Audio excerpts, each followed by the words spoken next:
All right, here we go. The last match of the day. It's been a very long day, and it's a very important match. This time we have a ZVT and a foreigner known as Empire Kaz will be playing. If he wins, he will move on. If he doesn't, he will not. It's all in the balance of the game. Well, it's NesTea again, okay? It's kind of hard to hype him like 3-4 times in a row, so I'm just gonna bring him out. LG IEM NesTea.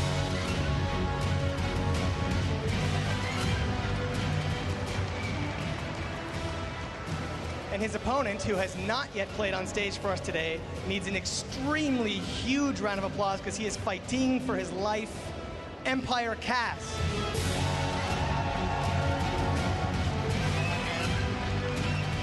Good luck, guys. Last match of the day. Have fun. Take a seat. And I'll turn it over to Tastosis. And we're back. Yes.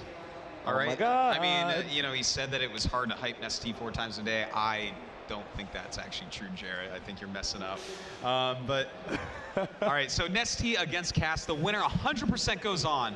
If Kaz loses, 100% he's out. Yeah. But if NesTea loses, well, he might still get in. It just matters about a bunch of other results. It matters which nerd he breaks, which fingers he breaks after the tournament's done with. You know, Kaz, for those of you who don't know him, plays the most games on the European server out of all the pro gamers. Just grinds all the time. Also, he's Ukrainian, which means he's one of the nicest people in the whole world. What is the deal with that? White Raw, Demaga, Kaz. Yeah, and there's more and more. Yeah, and they're the nicest people. And in fact, I'm beginning to think Sheth might be Ukrainian. Could be. Has to be in his blood somewhere, right? Very well could be. We're just going to wait here for the games to get loaded up here because we've not been invited. So when we get that done, we're going to be in there.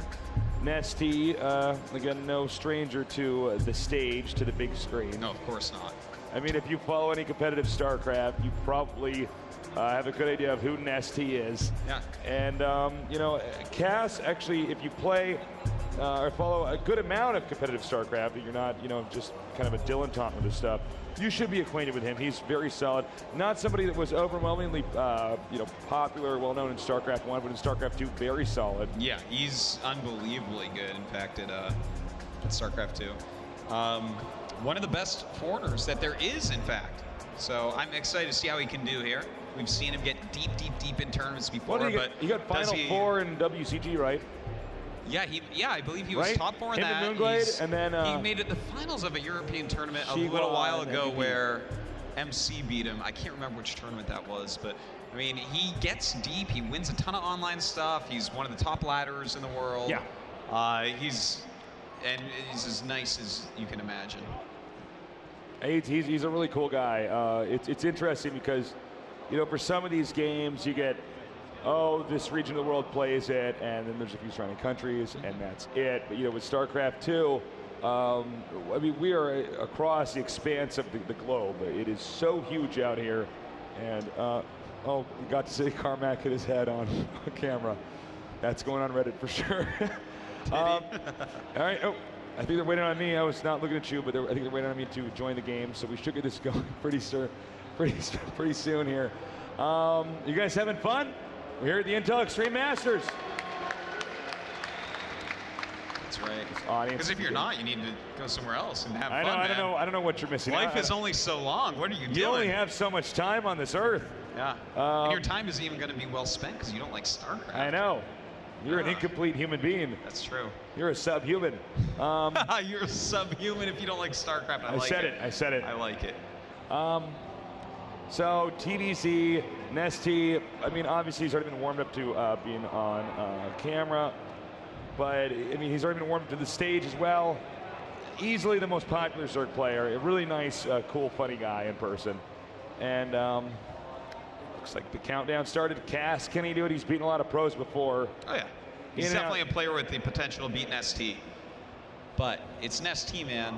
He's the oldest pro gamer next to White Raw at this point, and in fact, been a pro gamer longer than White Raw. So he has pretty much the most experience. And of anybody in the whole world, StarCraft 2-wise, it's insane. Let's go ahead and intro these players. In the bottom center, the Ukrainian legend. Give it up for Kaz.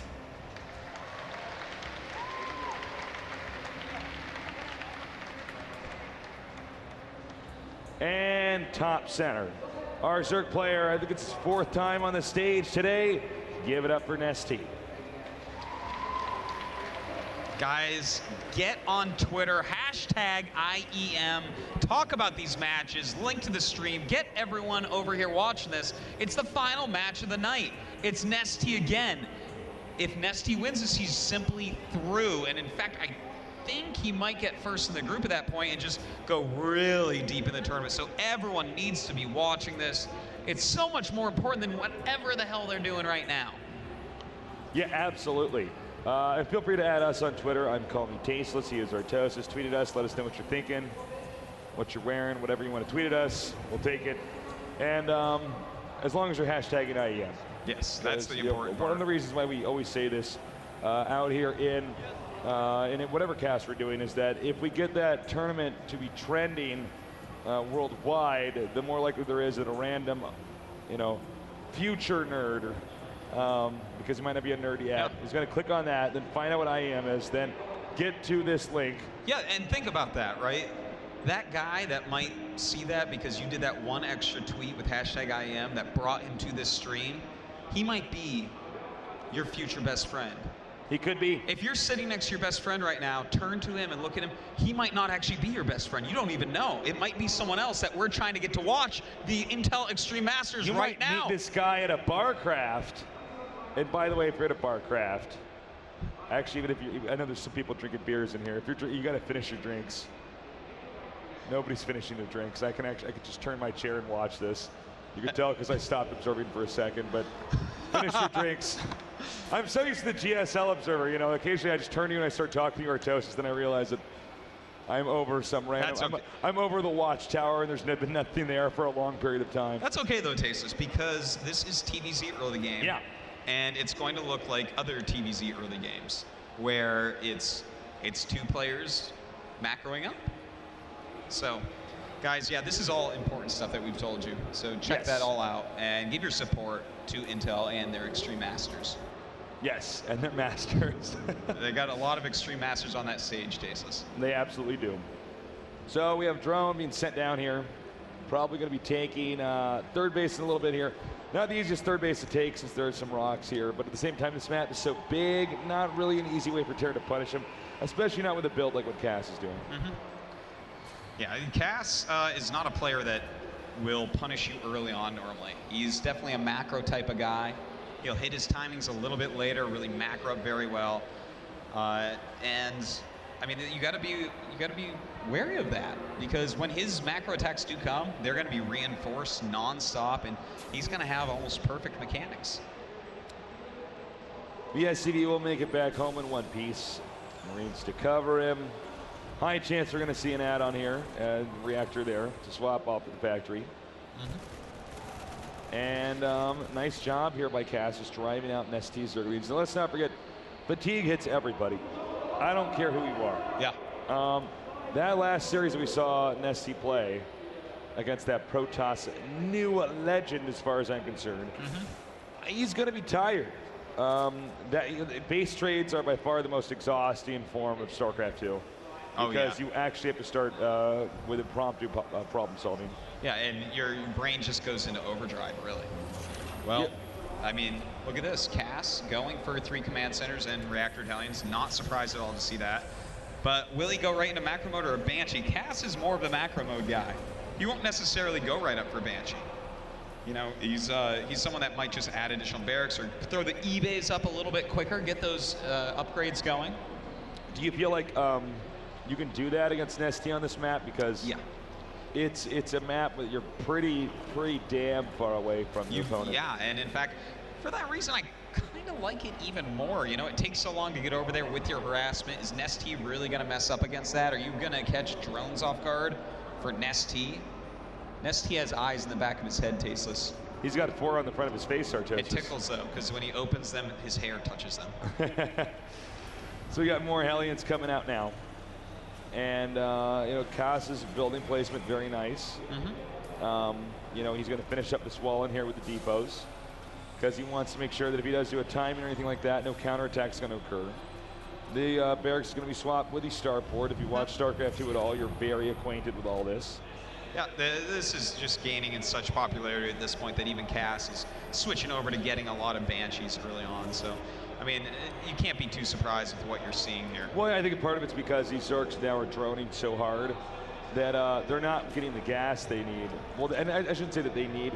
They're not electing to go for that gas. So what happens is they say, you know what? I'm getting so many minerals. The Zerg's getting so many minerals, I should say. I might as well just get a Banshee. Banshees are good if they don't have strong anti-air. Yeah. And in fact, NesTea right now just with 4 queens, which, I mean, yeah, 4 queens is a good amount, but that's going to be a lot easier for Cass to do things with the Banshee rather than if there's, let's say, 6 queens. And we'll see if NesTea, I don't know if he could drop creep yet. Nope, layer nowhere near done. I was going to say maybe he could drop some creep there. So this command center will get over there with ease. NesTea scouting to see if his instinct is correct, and it is. NesTea now knows basically everything that's going on. Cass just playing, you know, he's kind of laid back here. He has a lot of Hellions, and he has you know, the Banshee out. He's going for the Viking, but he's not being overly aggressive with it. A lot of other players you see just push across the map, be hitting creep tubers on-stop, be trying to pull queens out of position, but instead Cass decides, I'm just going to take down these destructible rocks. Or debris in this case. The debris. Yes. Now, important to note, NesTea in this game, pushing creep in 2 directions. In the previous games, he was pushing creep in 1. I don't believe there was anything strategic in him pushing it in 1 direction, unless I'm mistaken. Maybe he prioritizes 1 when he has to juggle that many actions in a minute. But, you know, he previously, in most of the games we've seen, yeah, he's been kind of hapsy with that. So this game, he seems to be super focused, super on point. Yep. And by the way, 1-1 for NesTea, about halfway done. You know, one thing that you don't see too often with NesTea, but is happening right now, actually, his natural is oversaturated with drones and his main is undersaturated. So he's not mining as much as he could, which is actually going to make a little bit of a difference in a macro game against someone like Cass. Look at this, 30 lings on the way, but no Baneling speed. I was wondering if he was going to do maybe a little timing attack towards that 3rd. Well, you know, maybe he's pushing creep so hard because he doesn't have Baneling speed early. Yeah, could be. So that way he can actually move fast on the creep. And this is, in fact, a pretty good creep spread so far for NesTea. He's a player that, you know, pretty much everyone in the world is focusing a lot on creep spread. But right now, NesTea, not as much as some others. You know, it's not like a DRG where it's just going to be at Cass's front door by, you know, a minute from now. Well, I feel like NesTea is the most reactive player. Some of these players, they have a play style. NesTea, some games he cheeses, some games he masses. It just depends. Yeah, he's definitely a very strategical player in these ways. Well, we have 2-2, a bunch of Infestors and Hive on the way while NesTea takes a 4th. Cass really not putting on much pressure whatsoever, just macroing up himself, getting his own 2-2 attack and armor. I think it's good. He's hold that thought. We got the Roaches now driving away the Hellions. The Hellions at this point in time, you got to be very careful. Link speed's about to get done. Roaches and Lings together, really easy at trapping Hellions. And of course, those Hellions can come in very handy during that late push, especially when Banelings are coming at you at a high speed. He just wants to make sure with these watchtowers here, if anything else is coming at him, if he sees a push, let's say he sees siege tanks and a big army coming down, he can do something about it. Yeah. Well, a lot more Lings are on the way right now, and Baneling speed is about to finish. Still got to ask myself, is he going to try for some little timing attack? But Cass at this point has a pretty decent siege tank count at 4. He does have siege mode as well. So I feel like right now for NesTea, he needs to just sit back and wait. Don't attack. His Hive has just finished. Just utilize that tech and force Cass to come to him. You know, I want to bounce that idea that you just said, Artosis. You know, look at the walls and the wall ends here. There's no longer a location where he can surprise attack. This bunker completely safe with his barracks here, and now the command center is sort of an obstruction. But you know what? Actually, if Cass pushes right now, maybe actually, if he's out of position, he can get run over. Looks like no, in fact, excuse me, he wants to take this 4th base. We have some Banelings, and if, you know, the rate at which Banelings are made, once you start them, you can basically make Banelings in real time. If you see that you're about to be attacked, you can make a bunch of Banelings. The Banelings pop out before the army gets there. So when you see somebody making a bunch of Banelings and not attacking, it's usually an indication that they are going to attack or try to do some damage pretty soon. Yes. Very well said. Got a drop over here. A nice drop going on here in the main base, but a lot of lings of NesTea coming up. And in fact, they will force it away. Already a medevac going down as well. And in the meantime, Cass is pushing out across the map while taking a 4th base. We have a lot of ultras on the way and a ton of infestors out right now. 7 of them with a lot of energy. All right, they're both maxed out here, moving forward, scanning. And let's see, now it's hard for Zerg to engage here because of this hallway-like scenario on this map, sieging up. I don't know if NesTea should be going into this, but we're gonna see if the siege tanks do the damage. And he gets some good fungals off, so actually kills off a lot of the Marines, but the siege tanks forcing everything back, just the infestors left over. NesTea has to be very careful. He does have a lot more supply with ultras and lings on the way, but he needs those units out before he engages again. All right, the ultras now, they're out, but he needs, as you said, he needs a lot more links. 58 gonna pop out. He should not be engaging yet.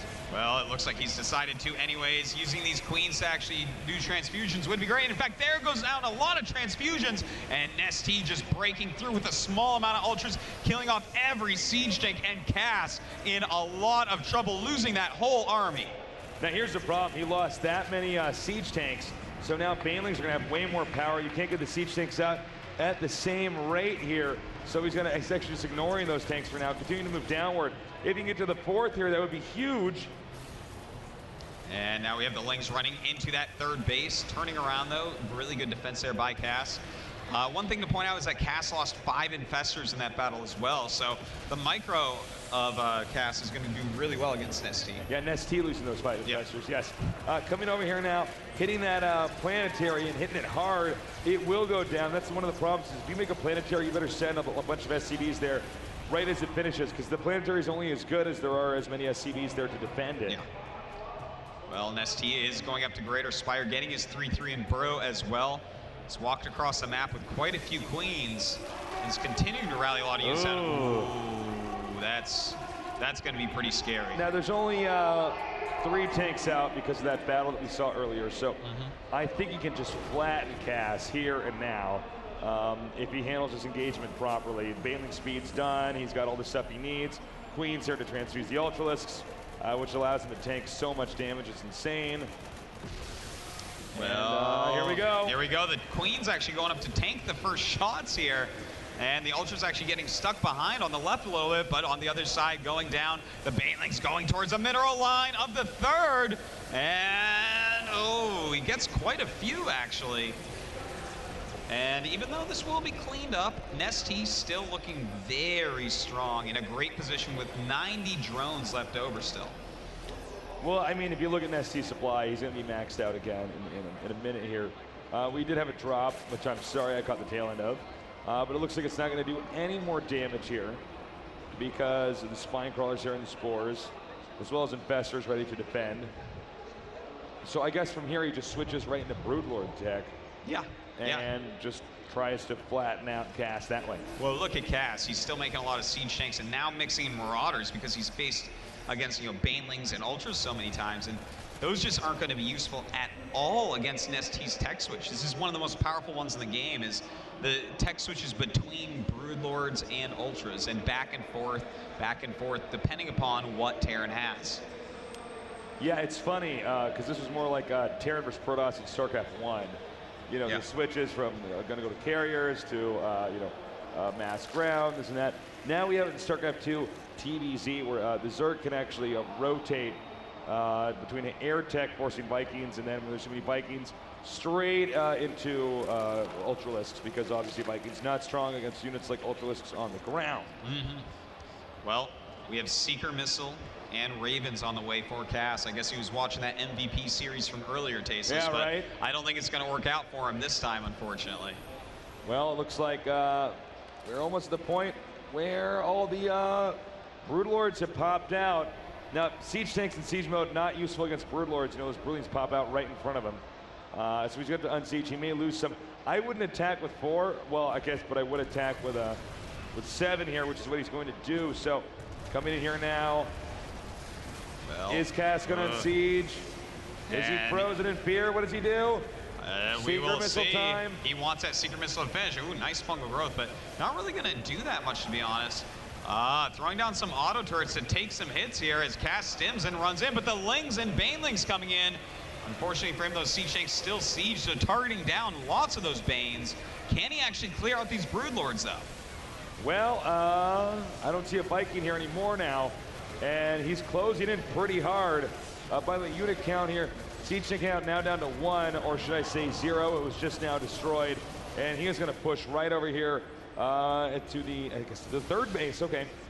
Well, in the meantime, Cass has built those starports and dropped another base, so he's still trying to do it. He's just trying to draw NesTea back. If he can somehow kill off these Broodlords, he'll be in good shape. And in fact, Cass right now making 6 Vikings at a time, so as those pop out, he should be able to clean up the Broodlords in his base. Or maybe you're just with Marines and Marauders. That works too. You know, I have to say I'm surprised to see NesTea A attack here, and then B to attack at all after that engagement. You got the Siege Tanks. Just go, you know, Massling, Baneling again, and you're fine. Or go, you know, Ultra, whatever he wants to do. But the last thing you need to do when you're this far ahead is to try to end the game. You want to go back and get more ahead, and that's not what he's doing. Well, at this point, Cass is recovering pretty well. His macros really helped him out. To be able to produce so many flying units at once is a rarity in any Terran matchup, really. You know, no one really makes that much production, but Cass is definitely a player who does. Look at the supply at this point, 180 to 189. Now, NesTea does have a bigger bank, and they have the same amount of bases, so still a pretty decent spot for both players. We'll have to see if this next Broodlord push can perhaps end this game. Yeah, I guess when I look at NesTea's minerals, I think, well, I guess you can get away with a lot here. He had a bunch of gas too, but he just spent it on Broodlords. The other thing is that when you do the, when you're in a situation like this, if you have NesTea's specific bank account or a bank or whatever, you know what I'm trying to say. And when you have that many minerals, not a lot of gas, as you do an attack like this, you just spam out a ton of Zerglians and you just overrun them during that attack. So command center goes down. And here we go. Oh! That was Seeker Missile dealing a lot of damage to those Corruptors, but well, look at how many Vikings we actually have in here, doing a great job. And in fact, Cass fighting back right now. He knows his life is on the line here, and he's going to remove every single Corruptor. And once those Corruptors are gone, then these Broodlords will be soon to follow. All right, now he can run away with his ground army, and that's it. He can just take out all these Broods. Broodlords are too slow to run away. My God, NesTea way overextending himself here. Could our Ukrainian player Cass win game 1? It's certainly possible. NesTea, by the way, remaxing out with a ton of Broodlords here. Trying to transfuse as much as he can, because obviously the last thing that's going to escape this situation is the Queens. He might as well make this cost efficient. Indeed, he should. Cass's supply is still pretty low. Both players have used up all of their bank. They're both very, very low right now. NesTea opting for mostly Zerglings and Corruptors. So it looks like we will see another Broodling attack with a ton of Lings flowing in, and here they come, Tasteless. Spilling in here, doing a ton of damage. NesTea truly a Zerg player, just overwhelming his opponent. And from here, we're going to see the Lings now come down. He needs to get over to this location over here. Does he have enough, though? Well, he's going to start making a few Banelings. He can theoretically make enough Banelings to blow up the planetary. That's a guaranteed win there, at least for that position. Then again, that's also a lot of gas that you're going to lose to which Terran still has this location over here. It is indeed. Look how many command centers Cass has. It's actually kind of crazy at this point. Well, here we go. He is coming in, and those the Zerglings trying to surround, but he's got to kill off these SCVs with the Banes if he wants to kill it. And he does end up getting it. Nice job there, removing another expansion. But both their supplies are just so low right now, Tasteless. It's becoming a scrappy game despite both players having like 5+ bases. I know, it's pretty fight. The orbital lift did here. SCVs will be massacred. Meanwhile, down here we can see the space almost exhausted. This space not even really existent. And meanwhile, NesTea's well, back at home. Actually, hold on, let's see if he gets his planetary. He does not. So that's gonna make this location much easier to occupy. Yeah. Corruptors realizing that planetary is never going to lift off to be killed by He's going to go straight up to a bunch of Broodlords, it looks like. There we go. Well, that's 8 Broodlords on the way, leaving him with 6 Corruptors. But he's got to be careful because there's 8 Vikings out with 4 more on the way at a time. So Cass is really, I mean, he is fighting NesTea just the pure amounts of units he can make. Normally, against a normal Terran, he's going to have, like, what, 2 starports and never get enough Vikings out to stop this next attack. But Cass just macroing those starport units like a beast. Now, remember, he has to get rid of this planetary here. It's so good for this command center over here. Seems like he's more interested in attacking this location here than actually just attacking from the air. I don't know if I agree with that, but we'll see. Now we have Broodlords coming up here, and they're getting close to closing in. He might throw down some Infested Terrans, but he has to be very careful about when he throws those down because these Infestors do not have infinite energy. No, they do not, Taste. This is not StarCraft 1. Those are not Infectifilers. Waiting for Heart of the Storm for that. But anyways, let's watch this attack come in, making this lift off. A lot of Corruptors in there to help out.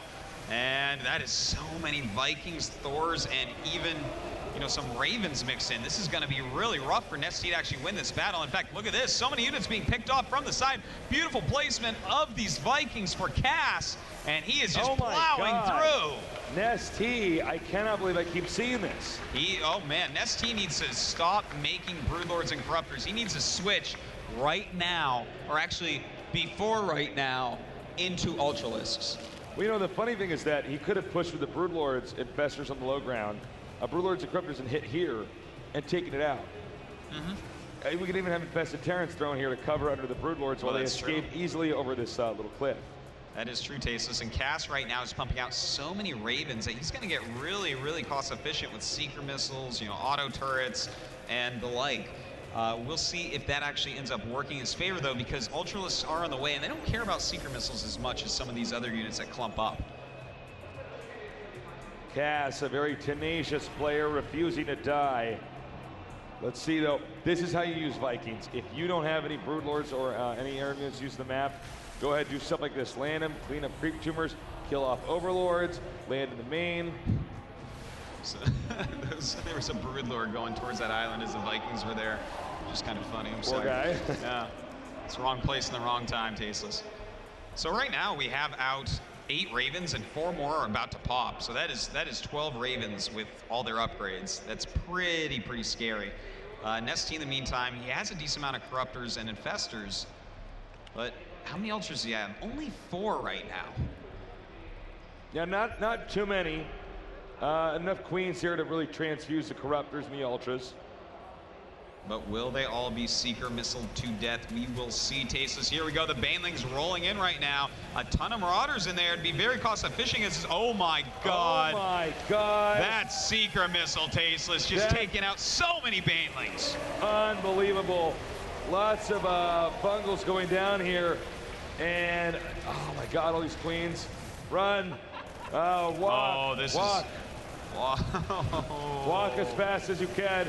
Look at this, transfusing each other. Yeah, I don't know if that was even needed. That is a bloody, messy pile right there. No kidding. Parts. Well, it looks like this base is now mined out, and this base is almost mined out. So here's what's kind of funny. Even though NesTea has failed in so many of these attacks, look at these bases he has that are pretty mineral rich. Yeah. And where's Terran going to expand? Well, I guess that question has been answered here. But, you know, over here, too, NesTea's occupying this location. Cass, it's his turn. He needs to be aggressive. He's going to see that right now and probably move out as he sees that base. He has to do something. I have to say, this has been a crazy comeback by Cass. NesTea really had this, like, a few times, it seemed. But Cass just fighting back nonstop with his crazy production. And now he's finally making a bunch of medevacs, which is something he's neglected for most of the game. This is the tactical Broodlord. That's right. We never see used. He's going to siege up this base, Tasteless. Yep. You better lift off that command center. Now there's a drop on the way to save the day. That's so right. This base will be reclaimed. Meanwhile, oh my God, so many spine crawlers. Yeah. Oh man. This unit composition that we're seeing from Cass, I just want to read off some of the units that he has. 7 medevacs, a Thor, 7 Vikings, a siege tank, 17 Marauders, 53 Marines, and 13 Ravens. That is so unbelievably cost efficient, those Ravens, man. 13 of them just casting seeker missiles, auto turrets, point defense drones. Oh God. Yeah, imagine a mass auto turret from to a Zerg there. I mean, that's actually like showing them exactly what it feels like to infest Terrans in your base. Yeah. Nice fungal. Yeah, good fungal there. Just cleaning up this drop pretty easily. A Nidus Worm actually on the way. I'm excited to see what he does with that. My God, mass auto turret here in the main. Oh my God, it's the beta all over again, Tasteless. Mass auto turrets against Zerg. Looks like he may be able to kill off even the Hive with this. That is could madness. Be disastrous. Meanwhile, another drop over here. Everything's so spined up, though. I don't know if there's going to be anything that's going to be able to hold it. Now, also note, well, I was going to say a lot of those Ravens probably don't have energy, but I guess they do. Oh, yeah. Well, the Ultralisk luckily able to take out those auto turrets and save the Hive. It's so annoying to have to rebuild your Hive, I have to say. Ling spilling down now. Hatchery under attack, and it looks like Cass is going to push over here to the mass Spinecrawler base. I don't know if NesTea is going to be able to hold this Artosis. Oh, it looks like that base for sure is going to go down. NesTea has to decide what to do, though. It looks like he's going to go with a counterattack.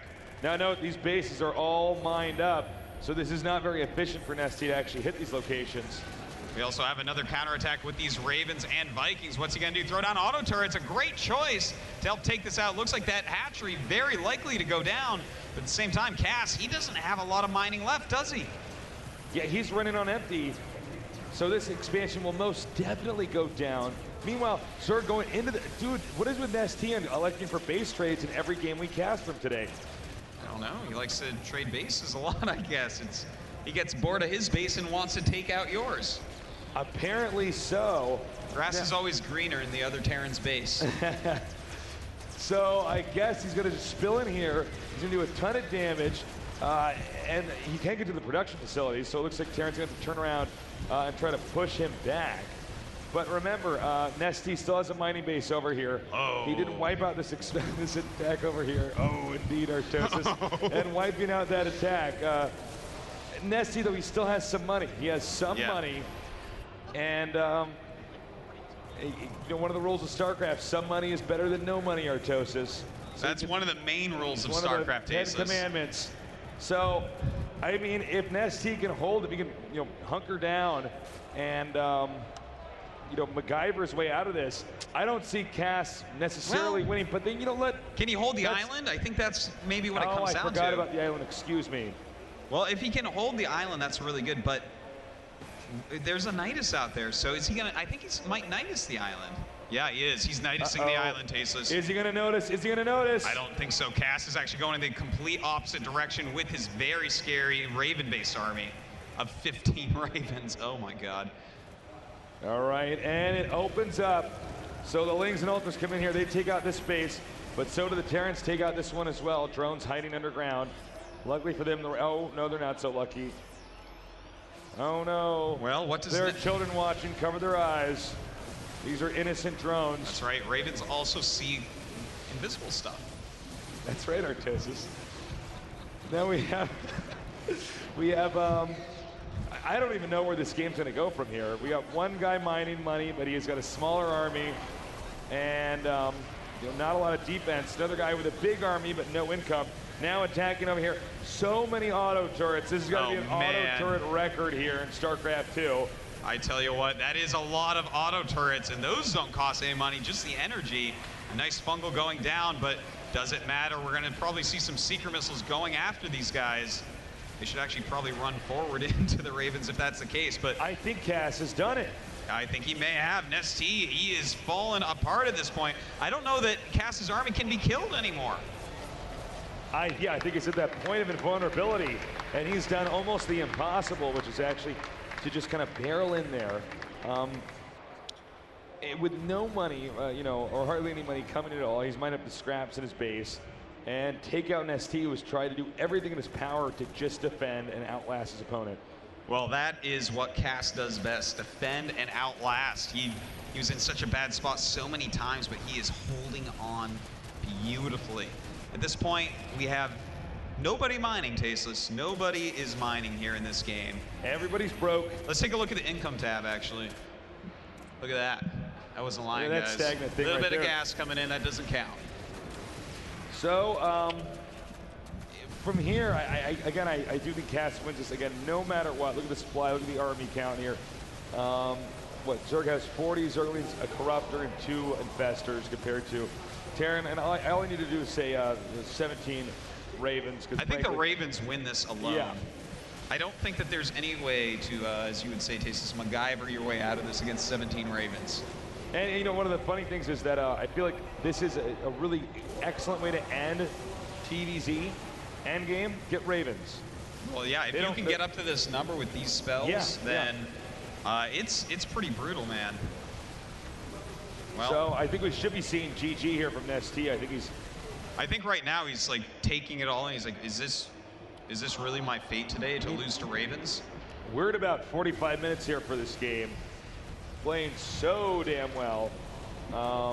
Man, really high level stuff here, but yeah, NesTea is basically dead. So we're gonna have to go into game number 2 and see if he can recover.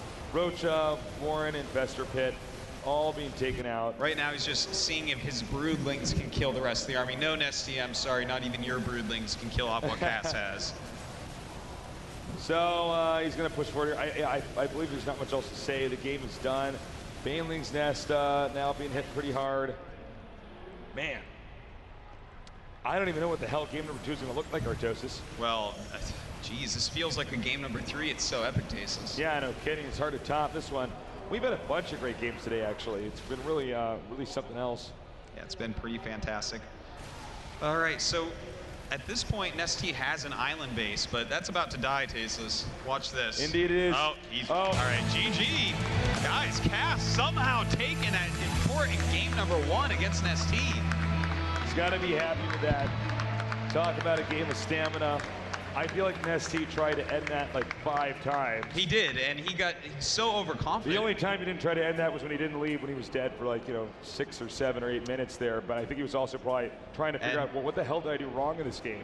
I wonder if NesTea, someone's going to tell him that we had some other matches finish up during this time. Violet 2-0'd Pig, MVP 2-0'd Feast. So Violet and MVP 100% are through, which means the loser of this, no matter what, is out. If NesTea loses to Cass, he is out of this tournament. If Cass can win one more game, then he's through. Here's to top all that off, NesTea has had some of the most dramatic games on the stage here. Yes, he has. And you're going to be worn out by that. Really worn out. I mean, the question I'm wondering is NesTea going to be too burnt out? I mean, even that last game alone. He might just be tired. My God, at this I want point. to take a nap after that kind of game. I mean, so many attacks, so many battles. He had the game, in my opinion. And would you agree with me, NesTea had that? Yeah, he had it a few times, but he just kept investing in Broodlords and Corruptors when Cass could produce, 6, 8 Vikings at a time, in addition to everything else he had. Ugh. I feel like there was this one moment when he had the Broodlords and he was pushing across the map, and he attacked into the natural, not the starting natural, but the other starting location natural that he had. He could have gone to the main and cleaned that up, because that was the cash cow for the Terran for most of the hardships of that game. Well, you know what that was, and a lot of people have done this in the past. He was so confident. He was like, all right, I'm just going to keep attacking. You're going to leave. These are good units. I have too many. I have too much economy. There's no way for me to lose this. And turns out that there is. So Cass holding on so strongly. I think NesTea is not going to underestimate him this time. I think he's going to be more precise with his tech switches, with his attacks, that type of thing. It seems like NesTea does cheese a lot more in the GSL than some of the other top lane Zergs. Is there a possibility, do you think, of him doing one of those timings in here? Well, you know what? The next map is Atlantis Spaceship. That is a huge map. I don't know. I don't think we're going to see any timings. In fact, look at NesTea here. He's so unhappy. He's pissed about that game. I don't blame him. And he does not take losses very well. It's probably raining outside right now. That's what happens when NesTea's unhappy in an area. That's right. Actually, it's hailing outside right now. Yeah. That's why in deserts they make fun of him. Should have parked your car inside, guys. Yeah, I guess so. No, NesTea looks like he's requesting that we start this game, so we will get this game going as soon as all the reps and everybody else are ready. We've got to make sure Cass's headset on. This map going to be a little bit better for NesTea against Cass than the last one. It's a huge gigantic map. It's in fact the biggest pro map that we have, I believe. No, actually, Whirlwind would be a little bit bigger, but Whirlwind it's is really bigger, big. Well, you were right. A few months ago, this was the biggest map. Yeah, yeah.